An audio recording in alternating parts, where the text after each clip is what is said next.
Voilà, donc nous en sommes à cette partie-là, qui va être transport en présence de champ magnétique.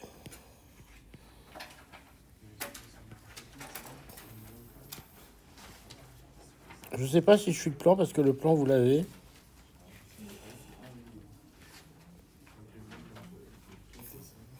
Non, ça ne suit pas le plan, c'est normal.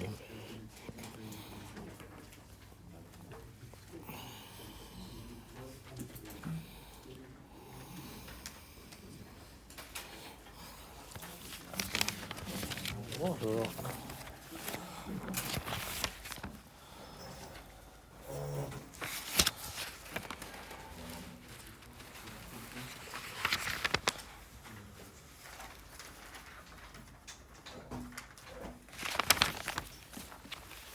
Bien, donc ici, il va falloir qu'on garde explicitement le terme au premier ordre dans l'équation de Boltzmann.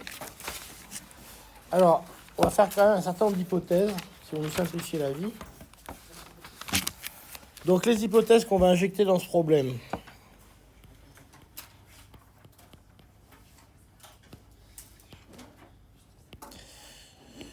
Donc, on va considérer que c'est un problème isotherme.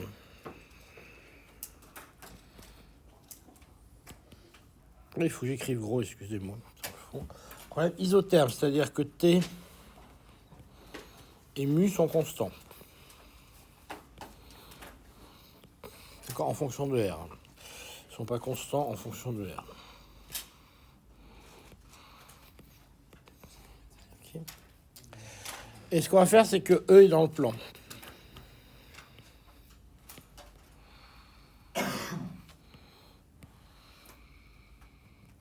Donc E, il a la forme suivante. EX, EY, 0. D'accord. Un truc qui m'embête, que je vais retrouver.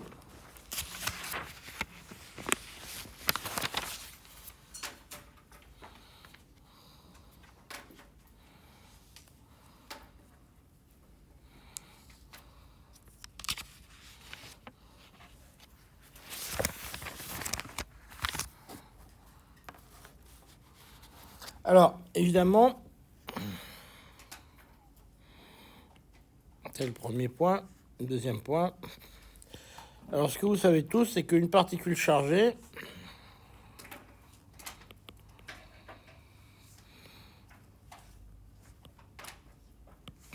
décrit une orbite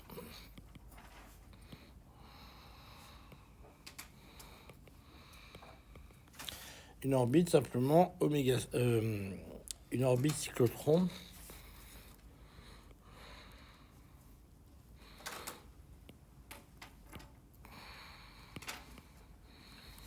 avec une pulsation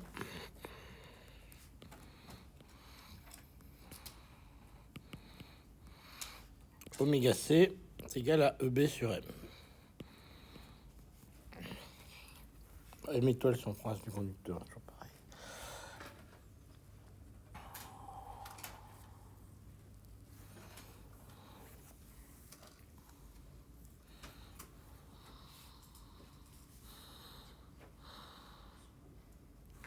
Alors,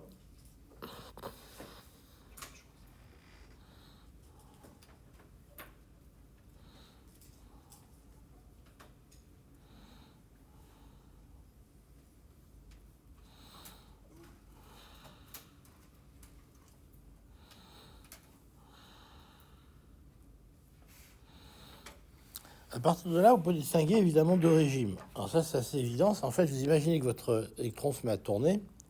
Et la question qui se pose, c'est est-ce qu'il a le temps de faire un tour avant de rencontrer une collision sur quelque chose d'autre. D'accord.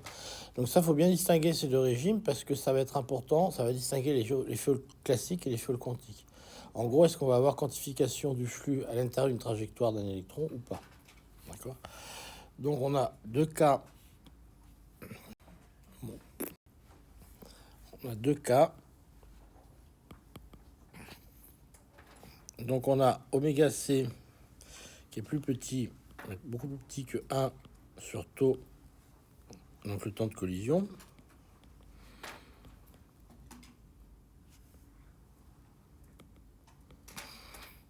Ça veut dire quand vous avez des trajectoires En gros, vous avez des trajectoires comme ça. Et en gros, ce que va faire le champ, c'est qu'il va légèrement courber ses trajectoires, d'accord? Toujours dans le même sens, d'ailleurs. Donc ça entraîne une légère courbure des trajectoires.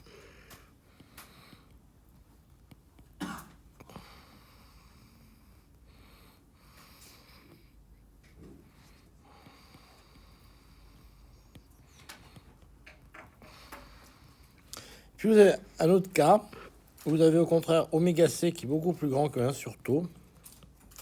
Et à ce moment, notre électron, il se met à avoir des orbites cyclotrons, comme ça, et qui sont des orbites qu'on appelle les orbites cyclotrons.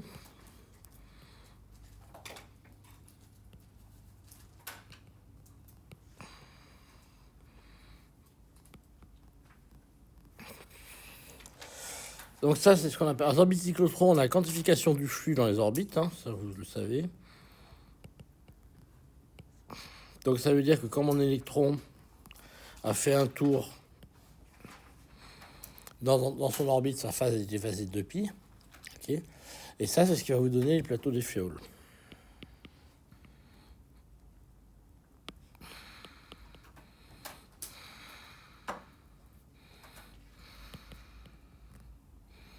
Donc ça, c'est un régime tout à fait particulier qu'on ne va pas regarder en cours, d'accord, qui est le régime d'Éféol quantique.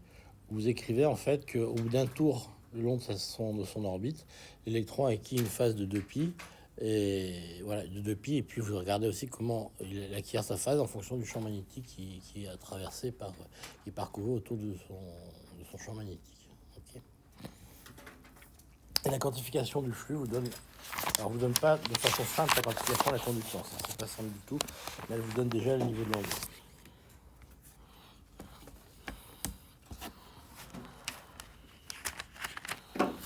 Donc nous, on va regarder là le régime en fait dit à champ faible. Alors on va redistinguer deux régimes, un champ fort, champ faible, mais on se limite nous toujours dans ce cas-là. D'accord, on va pas chercher le cas des orbites cyclotrons.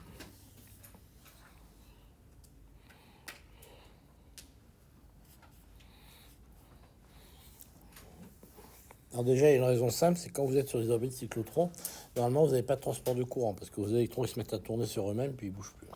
Alors c'est ce qui se passe. Vous n'avez pas de transport de courant dans le bulk de l'échantillon. Donc maintenant, ce qu'on va regarder évidemment, c'est la fonction de distribution au premier ordre.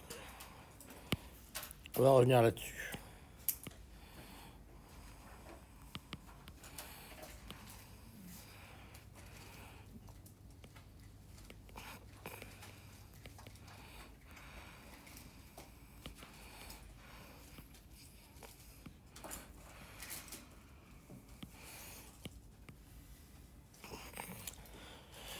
Bon, on a vu qu'à l'ordre 0,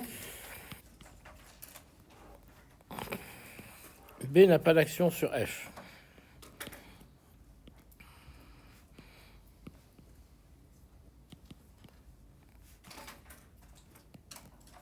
Et ça, c'est dû au fait que B n'injecte pas d'énergie.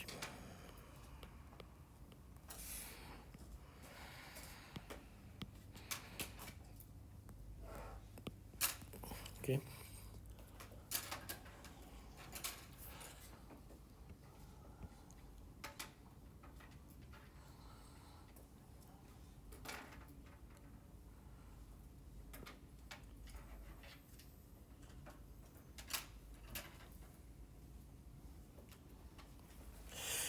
Ok. Donc, il faut qu'on garde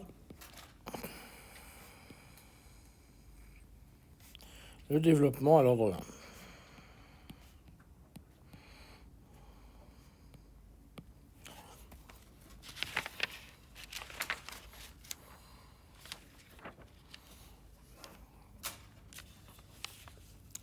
Alors là, il y a un petit peu des passe-passe un peu calculatoires que je vous laisserai. Je vous donnerai la solution, puis on ne va pas les calculer. Hein. S'il y en a qui veulent les calculer, je leur donnerai la solution. Mais franchement, c'est pas très utile. Je vais juste vous donner les étapes de départ et de la fin. Donc, l'équation de Boltzmann, elle s'écrit comment au départ de l'action? Donc on a un VK scalaire EE, donc ça c'est l'aspect, le côté, celui qu'on avait la dernière fois, d'accord? Parce qu'on fait toujours les mêmes hypothèses, donc on a éliminé les termes en gradient T et les termes en gradient mu. Et puis ce qui nous restait, qu'on n'avait pas réussi, donc la partie champ magnétique, elle s'écrit comme ça. On a un VK gradient B. Et puis ici, on a un gradient K de F1. Donc ça, c'est ce fameux terme-là qu'on remet en jeu, parce que forcément, on garde le terme du premier ordre. Et puis on a égal à df sur dt collision. Celui-là, il n'a pas bougé. D'accord? Donc le terme qu'on ferait apparaître ici, c'est celui-là. D'accord? C'est là qu'on garde le terme à l'ordre 1. Alors, c'est là qu'il y a un petit peu un truc qu'on met à la main, en fait, dedans. C'est qu'on injecte une solution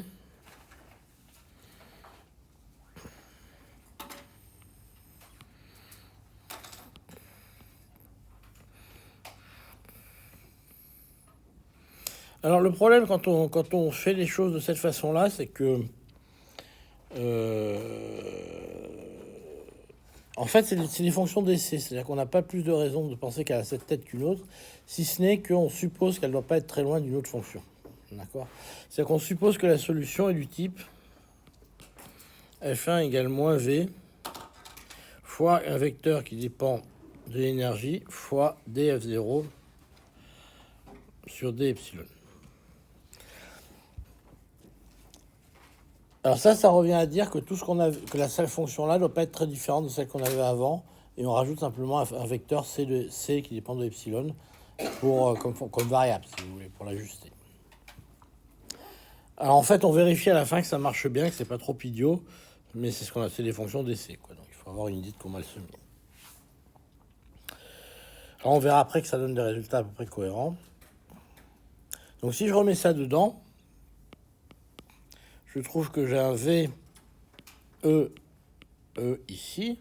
Bon, celui-là, il bouge pas, ce terme. Hein. Puis là, je remplace par le terme que je viens d'avoir, E sur H bar, VK scalaire B. Et puis ici, j'ai un gradient K de moins V, C de epsilon. Donc ça, c'est bien des vecteurs. D de F0 sur D epsilon. Moins égal, là c'est égal à moins F1 sur tout. Ok.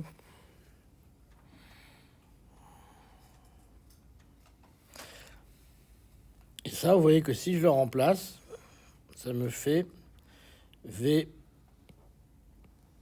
C. Je remplace juste le deuxième terme là. VC de epsilon, D de F0 sur D epsilon sur tout. Donc là, c'est juste ce terme-là que j'ai remplacé. Mon D0 sur D epsilon, il ressemble vraiment à rien.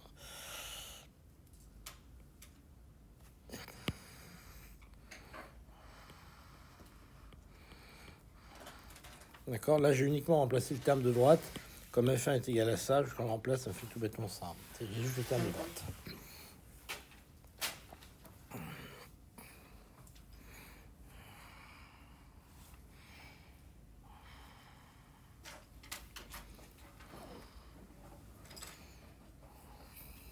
Bon, ça, souci, tout le monde a suivi pour cette affaire-là.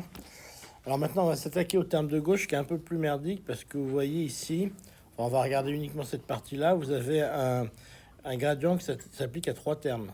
Donc, obligé de l'appliquer aux 3. Donc, on va se retrouver, alors ce terme-là,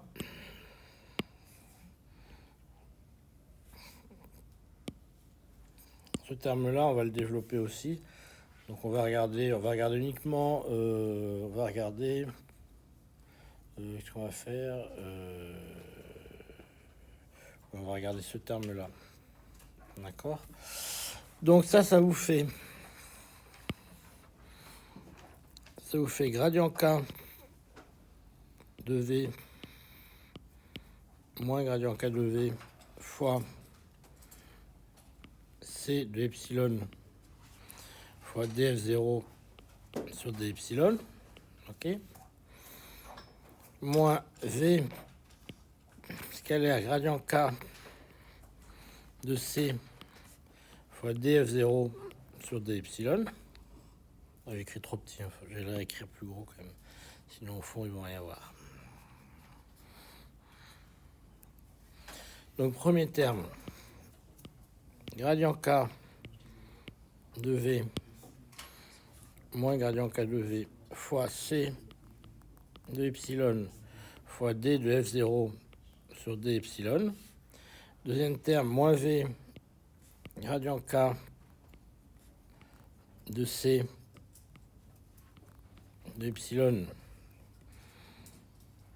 fois df0 sur d epsilon. Troisième terme, moins v fois c de epsilon fois gradient k de df0 sur d epsilon. Ok. Ça, c'est les trois termes que je sors quand je fais ma dérivée.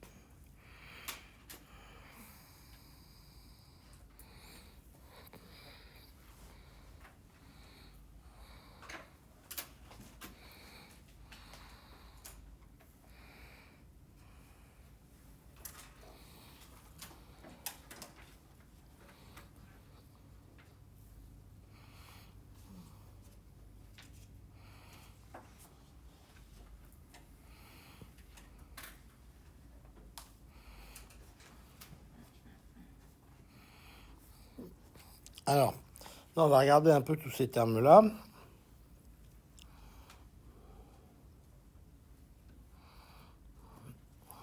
Donc, j'en ai un qui est facile, c'est celui-là, parce que gradient K de V,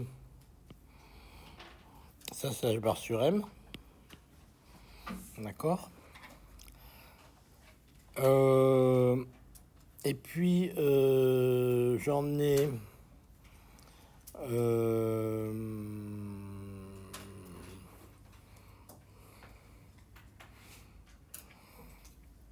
Alors, ouais, celui-là, j'en ai un autre qui est facile. C'est que je vais avoir un V vectoriel B vectoriel V, celui-ci. Donc, celui-ci, quand je vais le multiplier par V vectoriel B, qui va venir d'ici, je vais trouver 0. Tout bêtement, d'accord.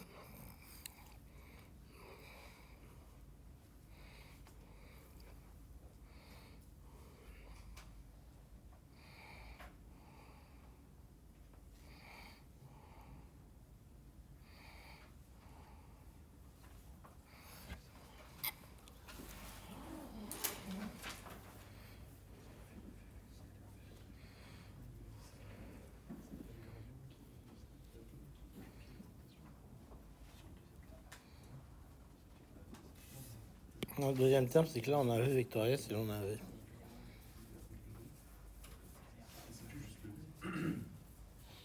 C'est bon?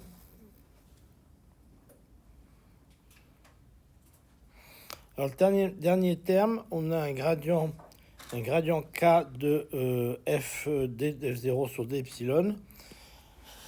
Alors, celui-là, qu'est-ce que j'ai dit sur celui-là?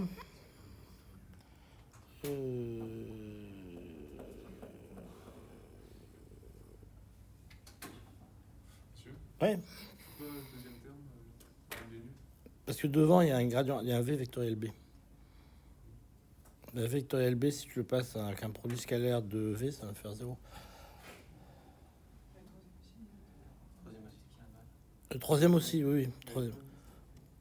Ok, il y a le V dans le terme, mais il y a le gradient sur C. Ça va modifier V ou Non, parce que vous avez un V. Ah non, parce que le V, non, parce que justement, quand vous distribuez votre produit scalaire, vous distribuez comme ça, et puis il reste ça, la parenthèse devient derrière. C'est ça fois ça. Quand vous distribuez quand vous distribuez la dérivée, c'est le dérivé de ça fois ça, fois ça, fois ça, vous comprenez? C'est le dérivé est devant et c'est le produit scalaire est derrière.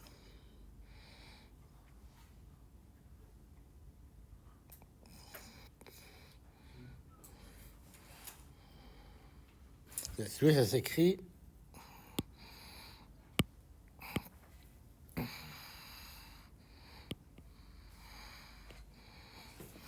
c'est parenthèse là quand vous dérivez. En fait, ok, il y a un produit vectoriel avant, mais le V, on calcule ce que vous venez de mettre entre parenthèses, et ensuite on fait le produit scalaire de ça avec V. Ça fait un scalaire tout ça. Un scalaire pour le produit vectoriel, on s'en fout que ce soit le scalaire de V ou n'importe quoi, ça fait un produit.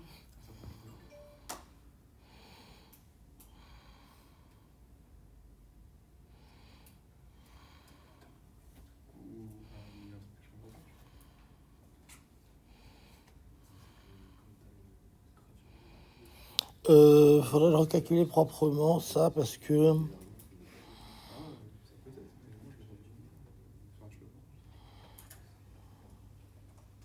ah, vous dites que ça fait un nombre, c'est ça votre argument?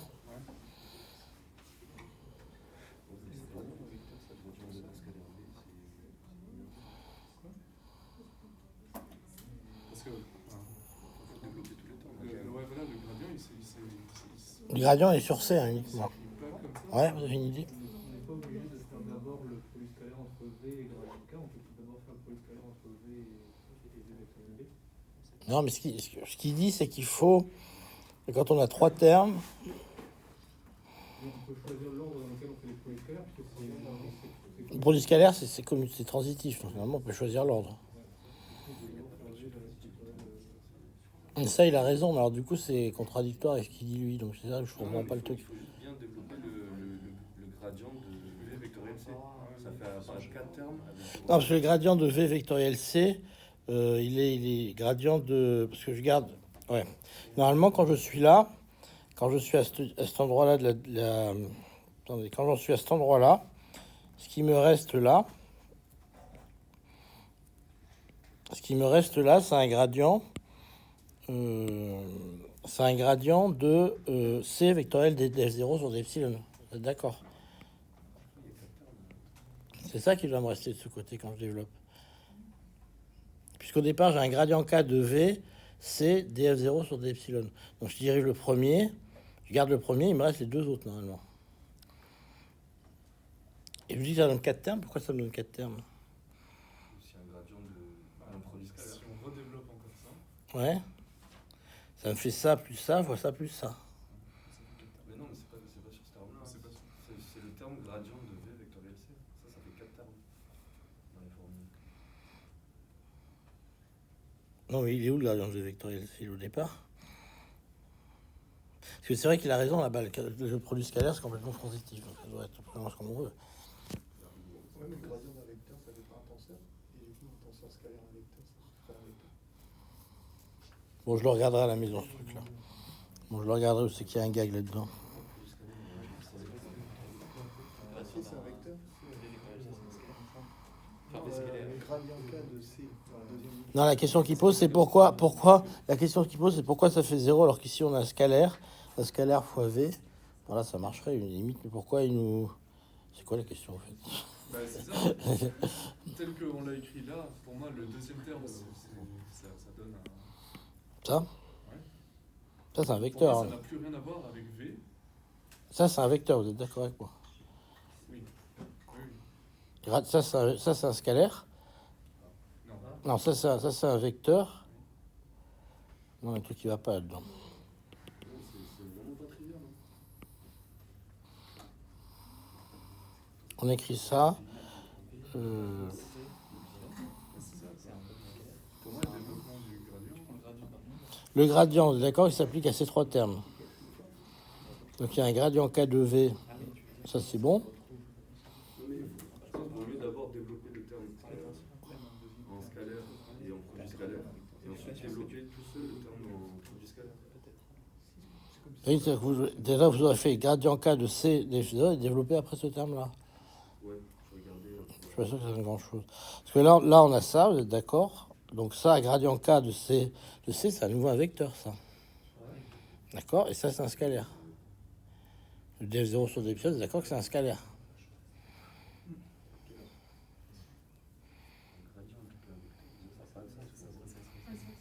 Bon, enfin, on verra plus tard. Bon, je le regarderai, je vous l'enverrai.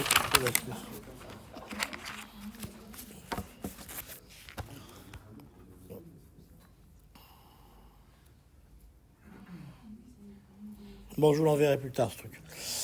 Ce qui est sûr, c'est que le dérivé se distribue comme ça c'est sûr.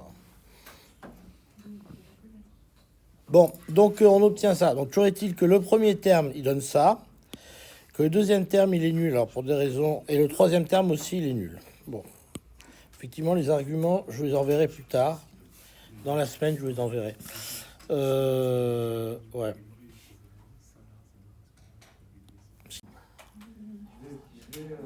Là, le terme gradient scalaire de C, c'est un scalaire. Ensuite, vous avez V scalaire, V vectoriel V, c'est un scalaire. C'est une équation scalaire, il n'y a aucun problème.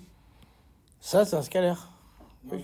Là, quand vous avez développé en dessous, ouais. La deuxième ligne, grade K de C, c'est un scalaire. Et après, c'est juste qu'on n'a pas le terme fois V vectoriel V, mais V scalaire V vectoriel V, c'est un scalaire aussi.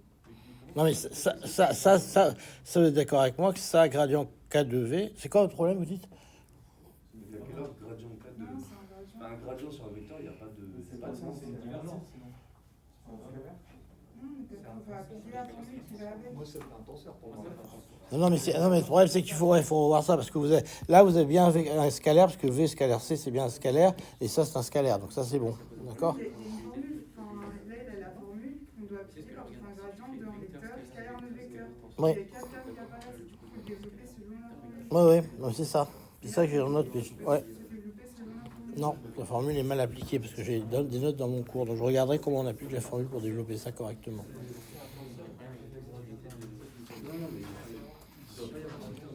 Non, il y a un terme en trop qui va pas, là. Il y a un terme en trop qui va pas. J'en suis au combien? Un trou d'ici la fin, je suis preneur. Ouais. Bon, toujours est-il qu'à la fin, donc on obtient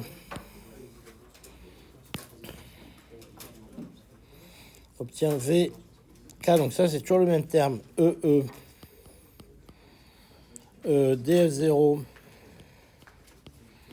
sur d epsilon, plus, alors c'est là, alors le E sur h bar, justement, il vient de notre gradient de V, V vectoriel B,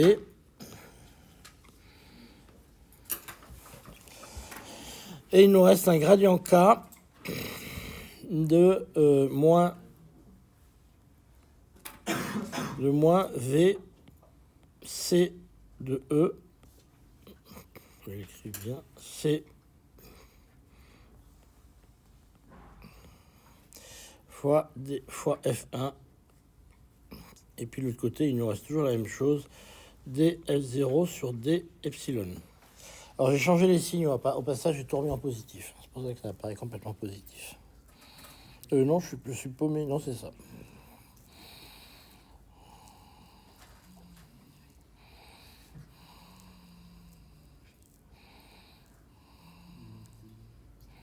Il manque un truc là, non?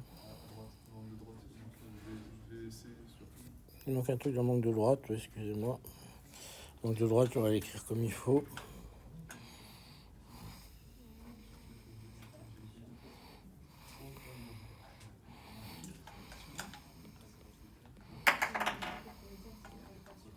Voilà.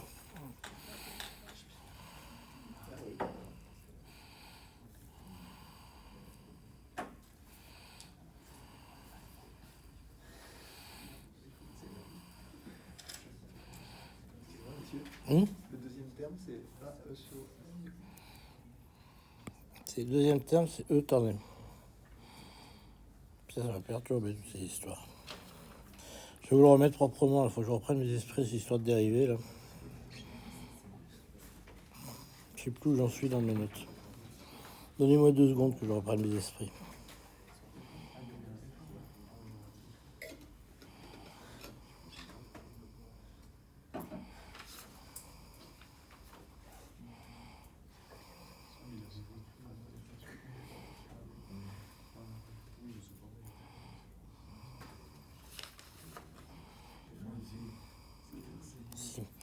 Donc vous avez un V sur... Vous avez ici, voilà. Ok, je reprends mes notes, c'est bon. Vous avez un VK EE, donc celui-là, il bouge pas de terme. Vous avez un DF0 sur D epsilon. Et en fait, quand on réinjecte ce qu'on a trouvé à la page d'avant, vous avez un moins E sur H bar qui apparaît. Vous avez un C, donc qui vient de la définition tout à l'heure du vecteur F1. Vous avez un V scalaire B, donc ça, c'est le seul qui nous reste. Ok. Et puis vous avez un V, vous avez un H bar sur M, donc qui vient du gradient de V, justement. Et vous avez un D F0 sur D epsilon. Ok. Et ça, c'est égal à V fois C sur taux D de F0 sur D epsilon. C'est un 0. Voilà, là je pense que c'est juste.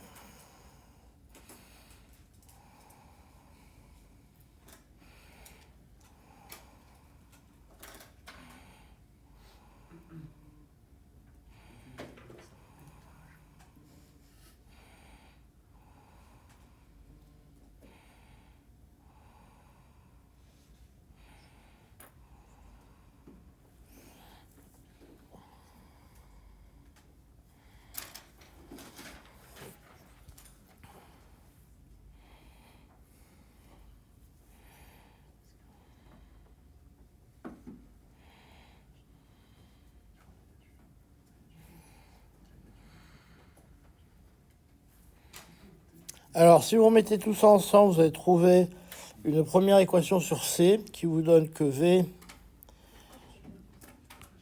scalaire C de epsilon sur taux, donc ça c'est le terme de droite, plus, on prend le premier terme, le deuxième terme ici, ça vous fait un E sur M, V vectoriel B, donc les H bars sont partis, hein, fois C de E, est égal à E, V, E, V, E. Donc ça, c'est le terme de gauche ici. Alors ça, c'est une première chose que vous pouvez en tirer. Première équation que vous pouvez en tirer. Deuxième équation que vous pouvez en tirer, ben on fait une permutation circulaire de tout ce bazar.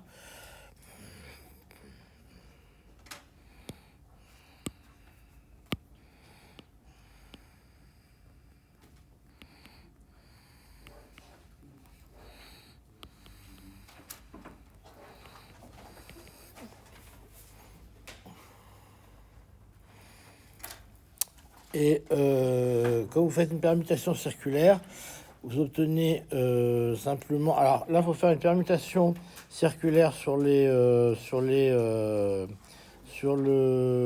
produit vectoriel. Vous obtenez que V, C...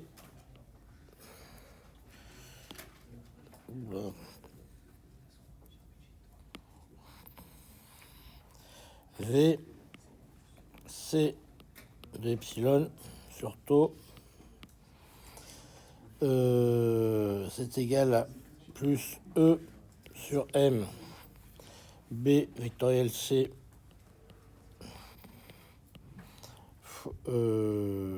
fois V, plutôt V,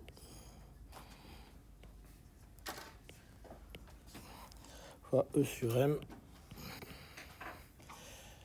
est égal à E VB. Alors comment je l'ai sorti ce machin?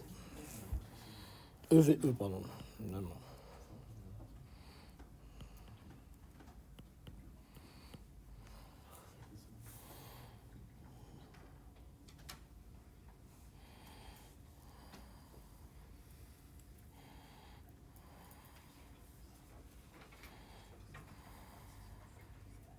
Donc là, j'ai juste permuté le C et le B. Hein. Et à ce moment-là, comme ça doit être vrai pour tout vrai, pour tout V,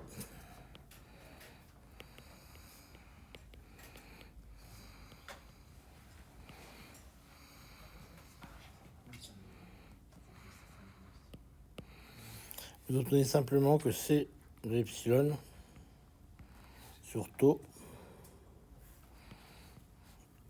plus B vectoriel C est égal à EE.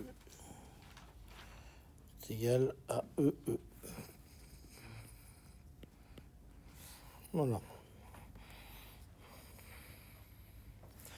Et alors, en posant oméga C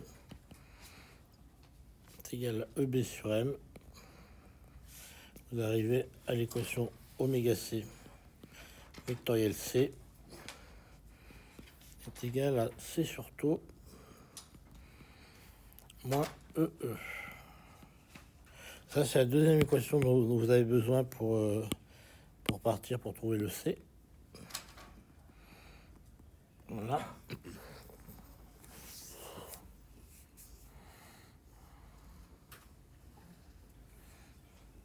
Je pense que là, il n'y a pas de faute. Non, c'est bon.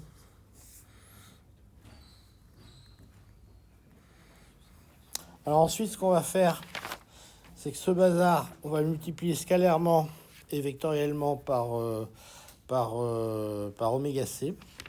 D'accord. Et on va en tirer les deux autres équations dont vous avez besoin. Simplifié par V. Normalement, c'est scalaire l'équation qu'on a Laquelle? avec le produit scalaire, et donc on peut pas. Enfin, il peut y avoir C et E sont pas forcément collinaires. Entre le passage de. De là? Non, juste après. Là? Pour arriver là, de là à là, on ne peut pas simplifier par V. De là à là? De où à où? Enfin, juste un peu plus haut que ce qui est. Si, c'est ça ce qui est. Vous avez simplifié par V en dessous de permutation circulaire. Ah là? Ah non, si, j'ai pas simplifié par V, j'ai dit simplement que si vous avez une équation qui est vraie, quel que soit V, forcément, ça c'est vrai que si vous projetez, quel que soit V, vous projetez, c'est vrai, à ce moment l'autre équation est vraie. C'est pas une simplification par vrai.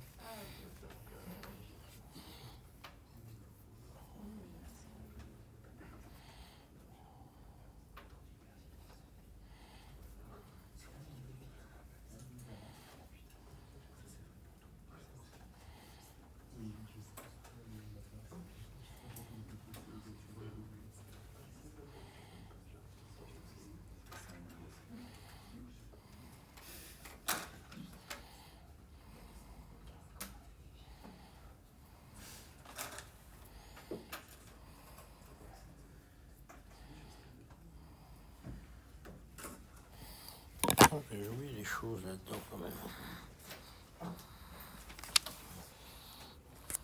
Il y a l'autre, il y a des choses qui se baladent.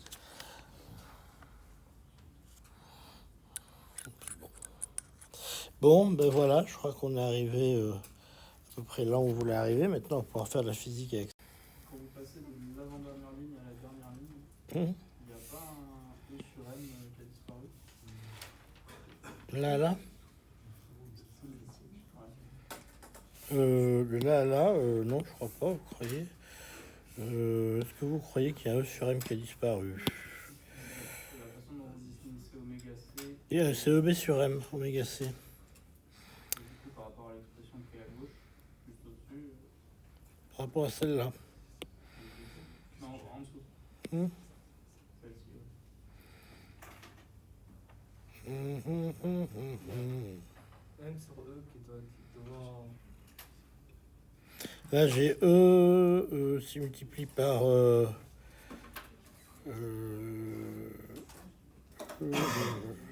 j'ai un C sur tau qui reste, il n'y a pas de souci. Ensuite, j'ai un oméga C sur tau il reste, E il reste. Vous avez remplacé B par oméga. J'ai remplacé B par oméga. Et du coup, il me reste un M sur E, c'est ça? B c'est M sur E. C'est EB sur M, donc B c'est M sur E fois Oméga. oméga. Et donc, il me manque un M sur E, c'est ça que vous dites? Un E sur M. Fois M sur E. Ça fait comme ça, vous dites. Et du coup, dans la dernière ligne, à la fin encore. Oui, la dernière ligne, oui. D'accord.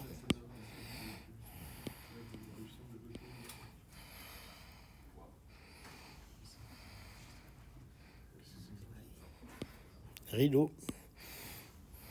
Là. Oui, devant l'oméga. Mm.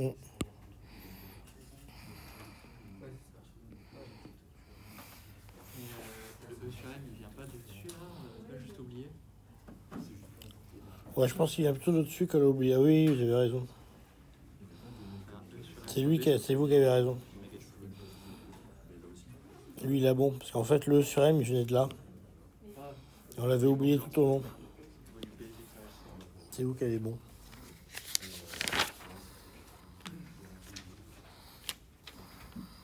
Bon. Ouais. Sur la slide d'après, vous pouvez expliquer pourquoi C'était, voilà, voilà, c'est ce terme-là, V fois E fois df0 sur d epsilon qu'il y avait dans F1. Nous, on a calculé juste cette partie-là. Donc, quand on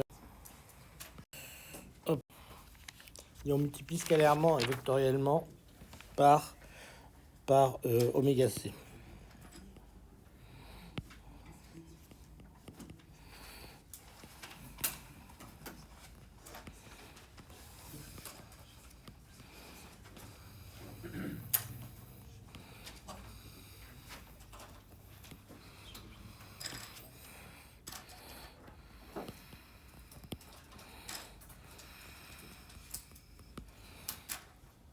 Vectoriellement et 2L, oui.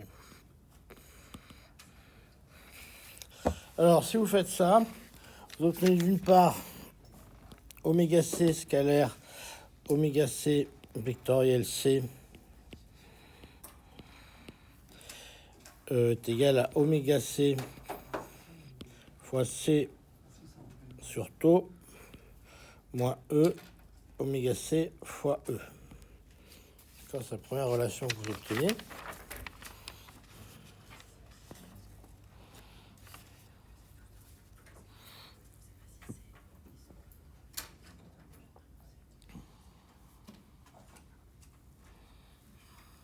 Alors, ce truc-là, évidemment, est nul.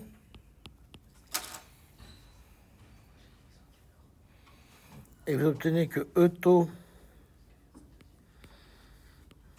oméga c fois E est égal à oméga c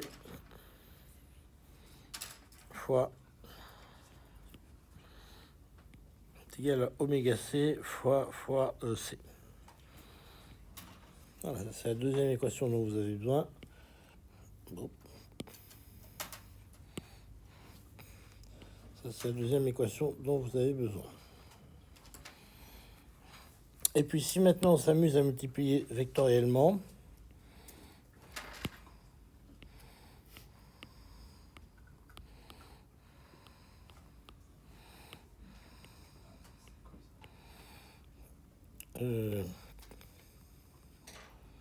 vectoriel oméga c vectoriel c sur tau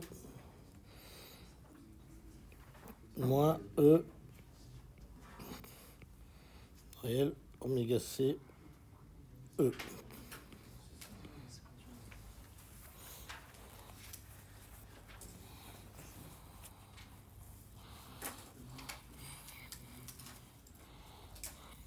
Alors là, il faut faire un petit peu la contorsion. Donc, je vous rappelle la formule sur les produits vectoriels, machin truc, là. C'est A vectoriel B vectoriel C, c'est égal à A vectoriel C fois B plus moins B vectoriel C fois A. Ça, c'est juste le développement du produit scalaire. Et vous obtenez que C scalaire oméga C fois oméga C moins oméga C carré C est égal à 1 sur tau fois oméga C vectoriel C moins E oméga C scalaire E. Voilà, c'est fini pour ce que je voulais vous faire. Bon, alors ce truc un peu bourrin, je vous l'ai donné simplement pour que si jamais il y en a qui veulent revenir au calcul de E, ils puissent le faire avec tous les éléments dont ils ont besoin. Donc à partir de ça, normalement, si tu vérifies qu'il n'y a pas de faute, oui, il n'y en a pas a priori, à partir de ça, vous pouvez calculer C. D'accord?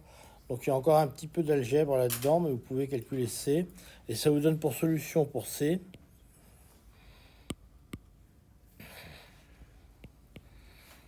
Donc vous trouvez que C est égal à taux. Vous allez voir des trucs qui vont vous appeler quand même des... Taux, c'est taux sur 1 oméga C taux au carré, facteur de EE, plus E taux oméga C vectoriel E,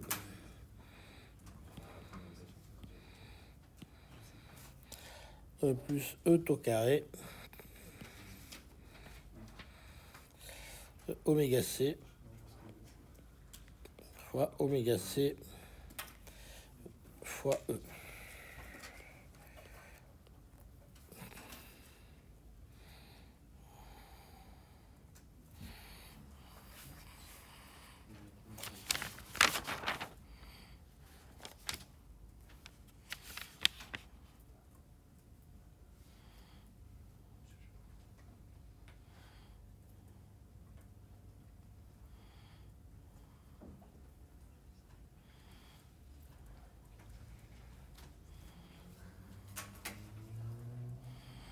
Voilà, donc ça c'est ce qu'on voulait obtenir à la fin.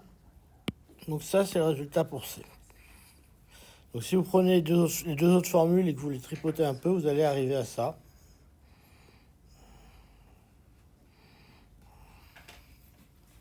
À la fin.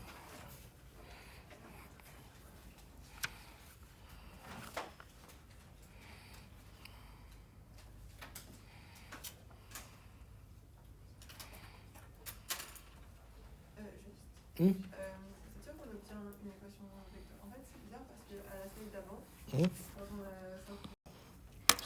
Enfin. Ouais. À la page précédente. Sur la première équation que vous avez surlignée, pourquoi on ne peut pas simplifier par oméga C là?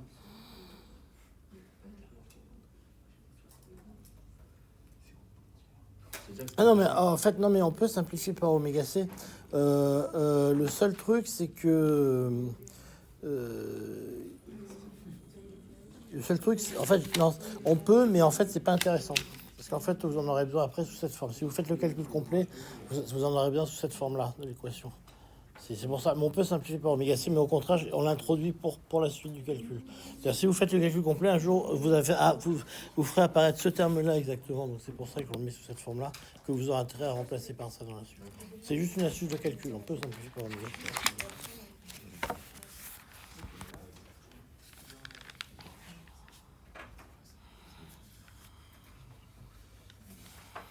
Bon, ben, je crois on est bien parti pour la suite, donc allons-y. Bon, alors maintenant, on va calculer ce qu'on veut avec ça. On va refaire un peu de physique. Donc, on va regarder quand même un certain nombre de termes là-dedans, parce qu'on va pas tous les garder. En particulier, il y a un terme qu'on va jeter tout de suite. C'est ce terme-là.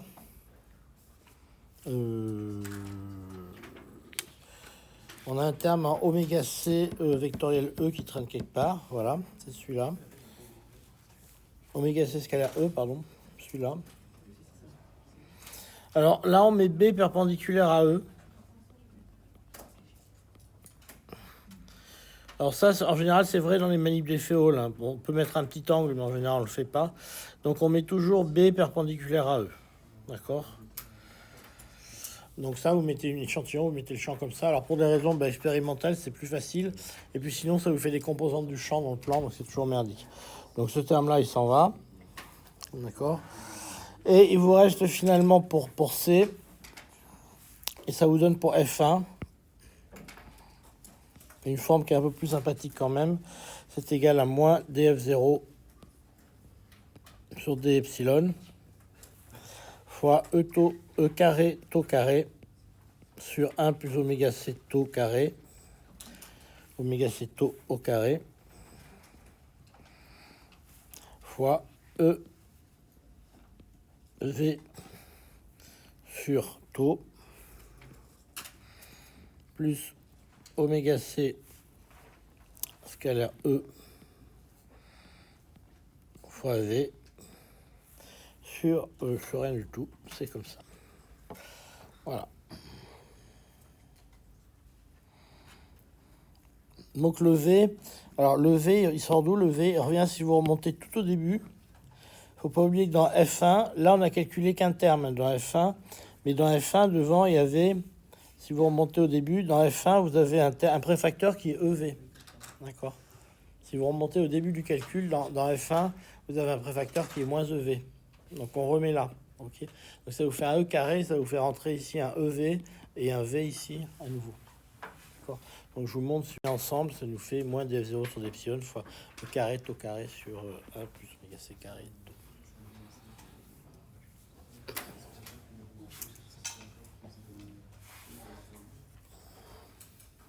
Donc là, on a tout pour calculer ce qu'on a envie de calculer, les belles choses qu'on a envie de calculer. Donc en avant pour calculer le champ magnétique de l'échelon.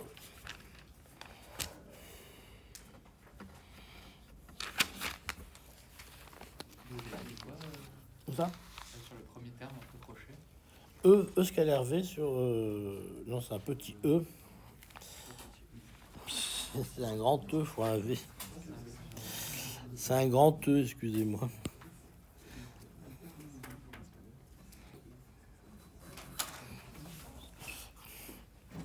Ouais, sinon je retrouve avec F1 qui est un vecteur, c'est un peu bizarre.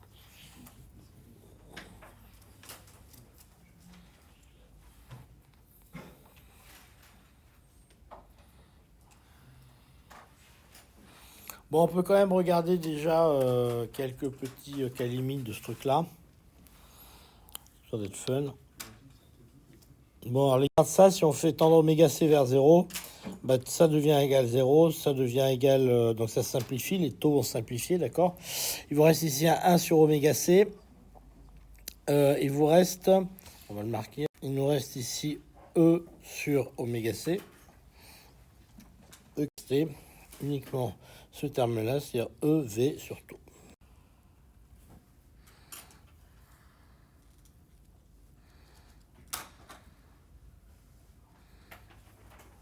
Je vous dis une bêtise d'ailleurs là. Ça, il y a un oméga. Oui, l'oméga de carré qui est à côté. Donc ça doit simplement faire E carré.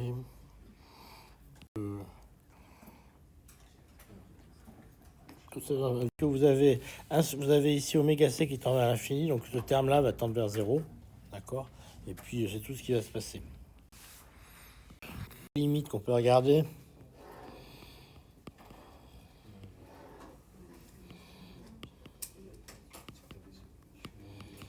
Alors les cas limites, vous avez B tend vers 0, c'est-à-dire oméga C tendant vers 0.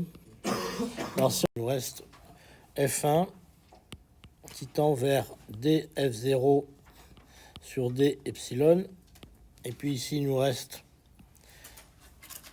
sur oméga C fois, dans la parenthèse, il va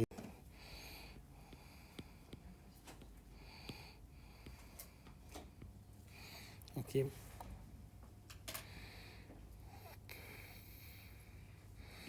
C'est-à-dire moins d F0 sur d epsilon fois E carré V sur oméga C tau. Voilà le champ électrique.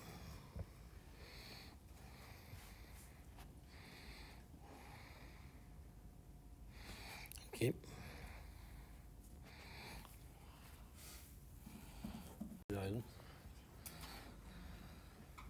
Vous avez raison. Le oméga ne devrait pas y être. Il y a un taux carré aussi. Là, vous avez un taux carré. Donc ça tend bien vers le numérateur. Taux.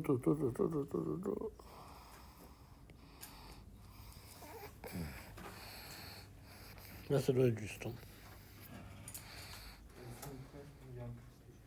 Moi, signe près, bon, c'est pas très grave aussi.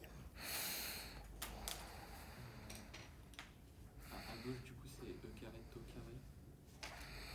carré. Non, parce que c'est un taux qui simplifie, non? Ouais, mais du coup, je l'avais pas encore simplifié. Pas de taux en bas. C'est le carré, taux carré sur taux. Ou E carré, tau sur.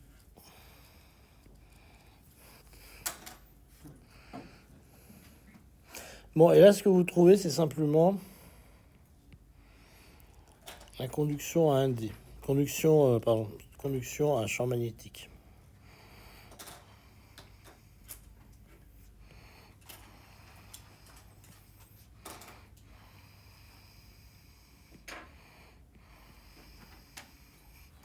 D'accord, donc vous retrouvez bien ce que vous attendez sans champ magnétique. E carré V tau E.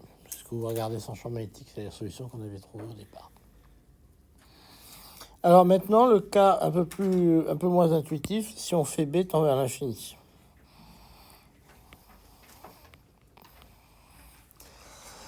À ce moment-là, si vous regardez ce que vaut F1, ben vous regardez B tend vers l'infini, ça veut dire que oméga C tend vers l'infini. Bon, ben là, c'est assez facile. Donc vous avez finalement F1 tend vers 0 et vous avez sigma xx qui tend vers 0.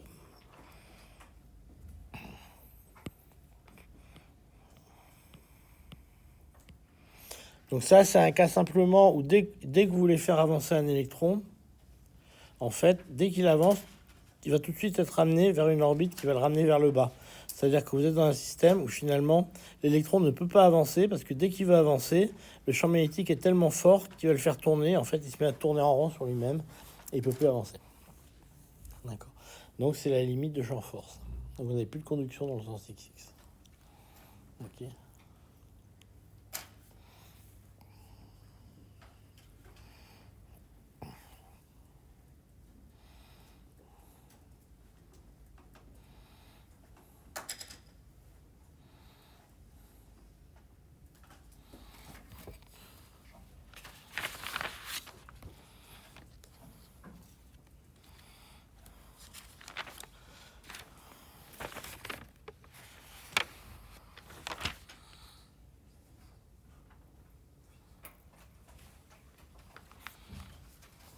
Voilà. Bon, maintenant, on va faire le calcul explicite de l'effet Hall. Alors, je ne me plante pas dans mes trucs quand même.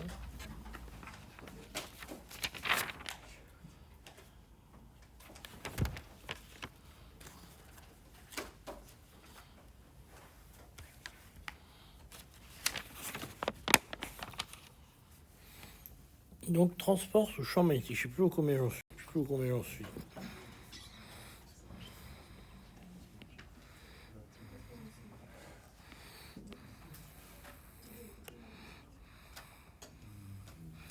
Donc, on va regarder l'expérience de Hall.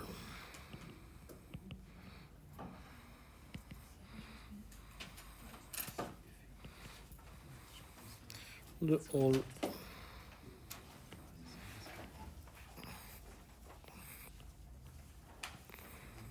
Bon. Donc, on va regarder un petit champ magnétique. Donc, l'échantillon, il est comme ça. Alors, je vais en 3D.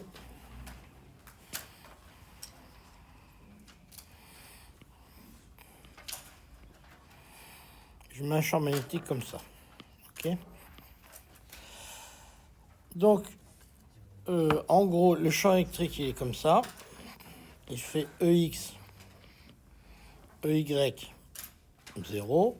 Et le champ magnétique, il fait 0, 0, oméga C. D'accord? Donc, si je fais oméga C vectoriel E, j'ai moins oméga C EY, oméga C EX, et puis 0. Et ça, c'est facile.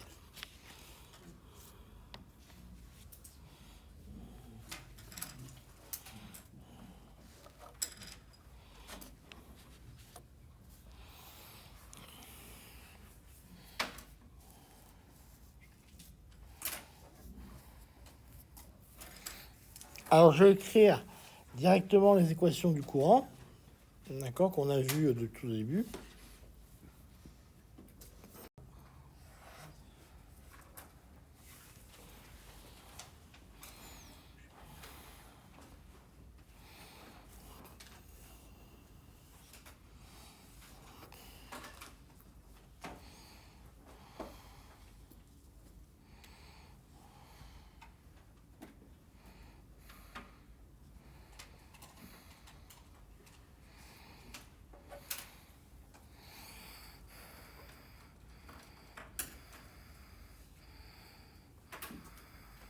C'est bon? Allons-y, ce terme-là qui va apparaître ici en plus de ce terme-là. Okay. Donc, faut choisir. Donc, j'écris que J égale 2E. Ouais. Que J, c'est 2E sur 4pi cube. L'intégrale de F1 de VK dk. Donc ça, c'est ce qu'on a vu tout au début du cours. Donc on va remplacer par ce qu'on vient de trouver, c'est 2E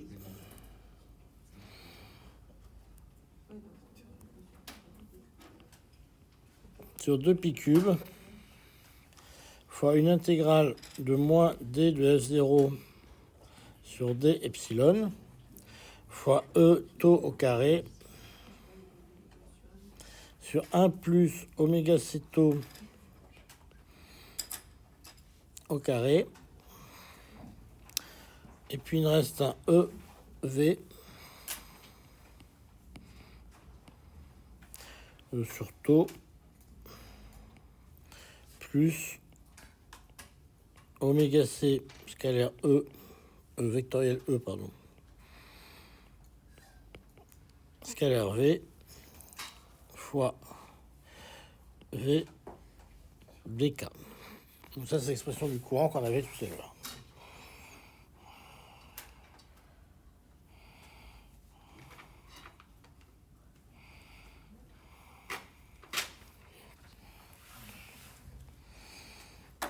Alors, ce qu'il faut bien comprendre dans ce truc-là, c'est que si je regarde mon échantillon, en fait, j'ai des lignes de courant qui vont comme ça.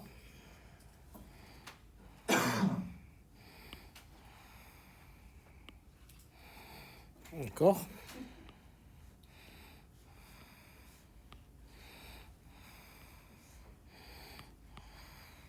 Par contre, j'ai pas de courant ici.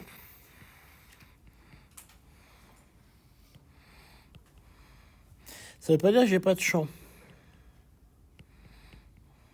Parce qu'en fait, j'ai une accumulation de charge. Parce que si je regarde V vectoriel B,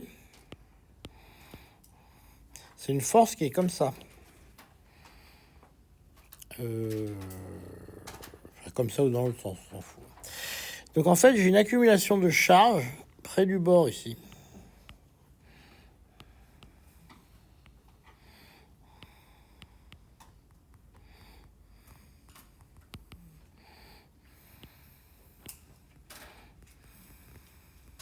Donc en fait, ce qui se passe, j'ai une accumulation de charge près du bord qui va créer, lui, un champ électrique.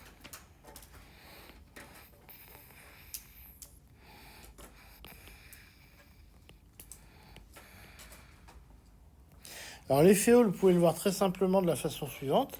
C'est simplement le moment où mon champ électrique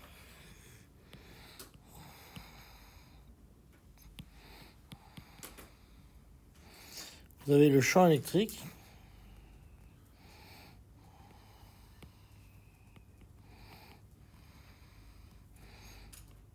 est égal, entre guillemets, à la force de Lorentz.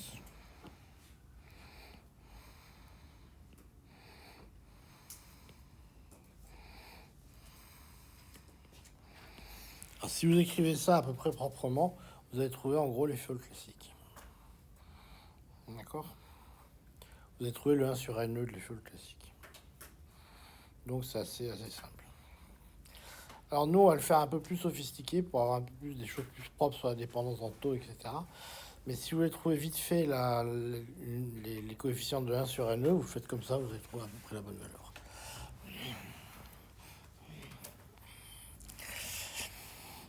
Alors, si on calcule les deux termes maintenant selon de notre transport, on va obtenir les deux termes suivants. Donc, je sépare les deux termes, je sépare ces deux termes-là. D'accord? Donc, je vais obtenir le premier terme. On va obtenir E carré, l'intégrale de Vx fois Vx EX. Donc ça vient tout bêtement de cet endroit-là. Vx, donc ça c'est Vx EX, et puis j'ai un V qui vient du début et qui a zappé quelque part. Dans ma formule, il a zappé. Non, il est là, pardon. Donc Vx fois Vx EX, donc c'est ce terme-là. Facteur de moins df0, ça il est toujours. Ok. Puis, alors, chaque changement de variable, j'intègre en énergie. Donc, il ne faut pas oublier la densité d'état qui est ici. Et puis, j'ai un taux divisé par 1 plus oméga c taux au carré. Okay. Et puis, c'est tout. D epsilon. Donc, n'oubliez pas, quand vous faites le changement de variable, de faire apparaître la densité d'état. Ouais. Bon.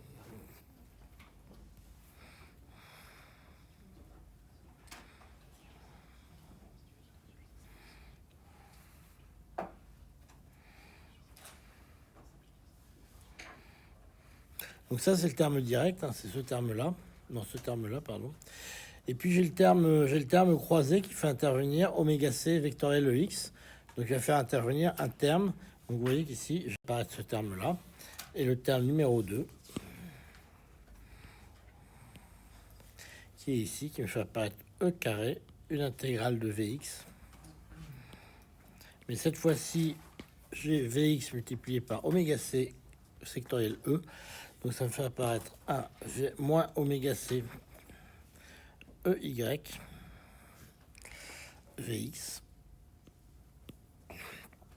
fois moins df0 sur d epsilon.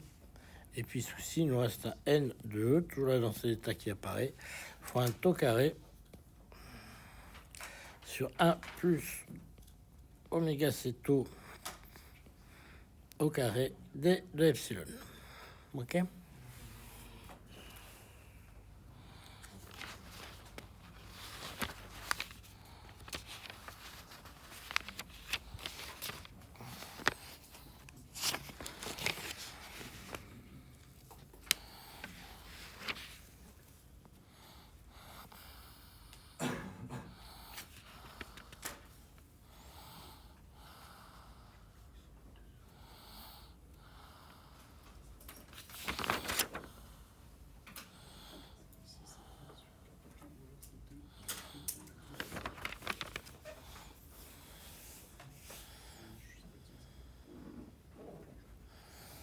Alors, si je transforme ça en sigma xx et sigma yy, donc si je cherche ma matrice de transmission, puisque je vous rappelle que ce qu'on cherche ici, c'est une matrice du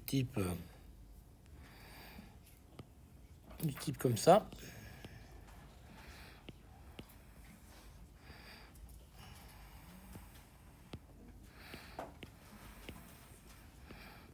Donc, on cherche une matrice comme ça. Cherche une matrice de transmission de conductance, et vous trouvez. Alors là, il faut faire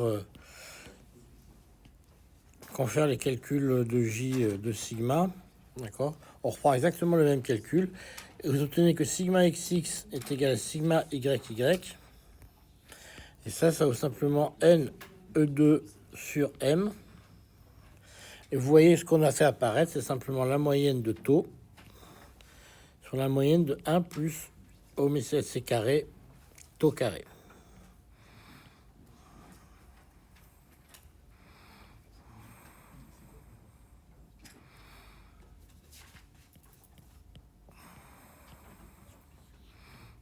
Et on a sigma xy. Alors ils sont inversés ceux-là.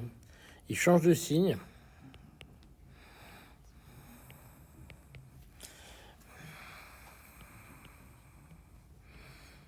Et là, ils ont une tête un peu différente. C'est oméga céto au carré sur 1 plus oméga céto au carré. Alors, ici, on peut regarder quand même les dimensions. Oméga céto, c'est sans dimension, hein, d'accord? Donc ici, vous avez bien un taux. Ici, c'est sans dimension. Donc les dénominateurs sont bien sans dimension. Et ici, vous avez bien la dimension d'un temps. Et ici, c'est bien la dimension d'un temps aussi, hein. D'accord. Vous pouvez à nouveau vérifier que si vous faites tendre oméga vers 0, vous trouvez bien taux et ici 0. D'accord, puisque les oméga vont se simplifier et vous trouvez bien 0. Ok. De même que si vous faites tendre oméga vers l'infini, ben vous trouvez bien qu'ici vous avez un truc qui est 1 sur oméga. Vous avez bien sigma x qui tend vers 0. On va le remettre ici. Vous avez la limite de ce truc-là.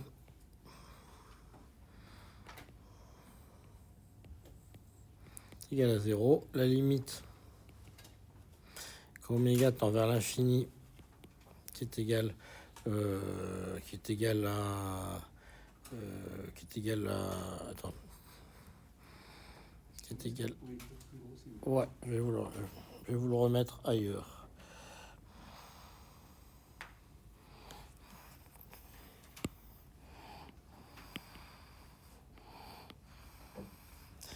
Quand oméga tend vers 0, c'est la sigma xx classique.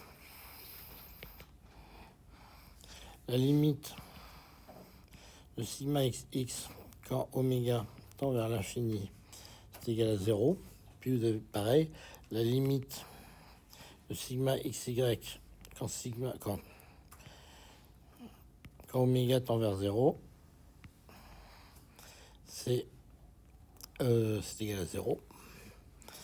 Et la limite de sigma xy quand oméga tend vers l'infini, c'est égal, alors là il faut la regarder, ça vous fait 1 sur oméga, c'est égal à 0. Ok, donc là l'électron est bloqué sur des orbites.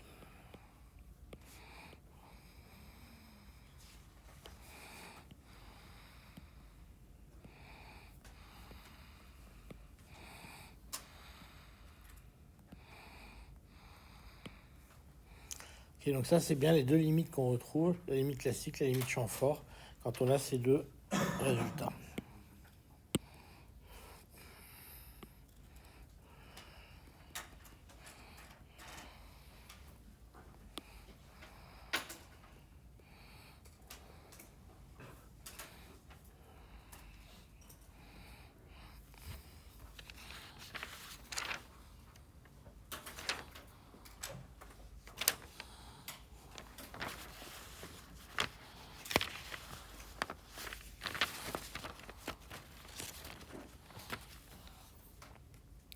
C'est bon? Bon, je vous laisse aller. Donc, si vous avez des questions à poser, n'hésitez pas. Si vous trouvez des conneries dans le cours, n'hésitez pas. D'accord? Il y en a sûrement plein, hein, donc n'hésitez pas. Si vous avez des questions sur les stages, n'hésitez pas non plus. C'est le moment. Parce que dans 4 séances, on ne se voit plus, donc c'est le moment de poser des questions sur les stages. Vous voyez toujours Thierry. Hein, mais... Voilà, donc je vais essayer de résoudre ce petit problème qu'on a eu tout à l'heure et de vous envoyer un mail là-dessus.